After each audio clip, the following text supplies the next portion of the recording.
નમસ્કાર મિત્રો, સ્વાગત છે તમારું અખંડ ગુજરાત યુટ્યુબ ચેનલ પર।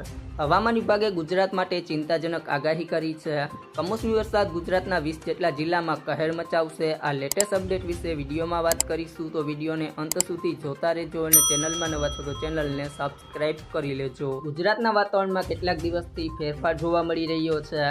અત્યારે ગરમી વધવાને બદલે તાપમાનમાં ઘટાડો જોવા મળી રહ્યો છે। હવામાન વિભાગે 3 દિવસ બાદ દક્ષિણ ગુજરાત અને સૌરાષ્ટ્રના કેટલાક વિસ્તારમાં વાવાઝોડા સાથે કમોસમી વરસાદની આગાહી કરી છે। 1 એપ્રિલના રોજ જો વાત કરવામાં આવે તો છોટાઉદેપુર, નર્મદા, તાપી, સુરત, નવસારી, ડાંગ, વલસાડ, ભાવનગર, અમરેલી અને દમણ દાદર નગર હવેલીમાં છૂટાછવાયા સ્થળોએ ગાજવીજ સાથે હળવાથી મધ્યમ પ્રકારનો વરસાદ વરસી શકે છે। 2 એપ્રિલના રોજ જો વાત કરવામાં આવે તો સાબરકાંઠા, અરવલ્લી, મહીસાગર, ખેડા, આણંદ, પંચમહાલ, દાહોદ, વડોદરા, ભરૂચ, છોટાઉદેપુર, નર્મદા, તાપી, સુરત, નવસારી, ડાંગ, વલસાડ, ભાવનગર, અમરેલી, બોટાદ, ગીર સોમનાથ અને દમણ અને દાદર નગર હવેલીમાં છૂટાછવાયા સ્થળોએ ગાજવીજ સાથે હળવાથી મધ્યમ વરસાદની આગાહી કરવામાં આવી છે।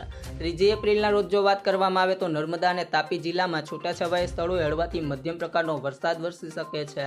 જો મિત્રો તમને અમારો વિડીયો પસંદ આવ્યો હોય તો વિડીયોને લાઇક કરો, તમારા મિત્રો સાથે શેર કરો અને જો તમે ચેનલમાં નવા છો તો ચેનલને સબસ્ક્રાઇબ કરી લેજો।